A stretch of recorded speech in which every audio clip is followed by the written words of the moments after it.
كان في جالي سؤال على البومة، وهل هل فطرتنا سليمة لو احنا بنحب البوم ولا لا؟ البومة في الحقيقة عند ناس كتير رمز الحكمة.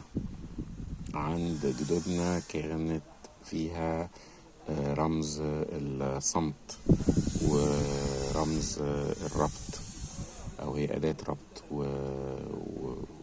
وترمز للصمت، وبالتالي برضو قريبة من الحكمة. فإحنا بقى كناس فرفوشين معاصرين نروح قايلين إن والله مالك أنت مش بتتكلم ليه؟ مالك قاعدة ساكتة كده ليه يا بومة؟ والله حسب الصمت ده حكمة ولا الصمت ده بقى كآبة، وهل الفرفشة دي فرفشة حقيقية ولا الفرفشة دي هروب من حاجة.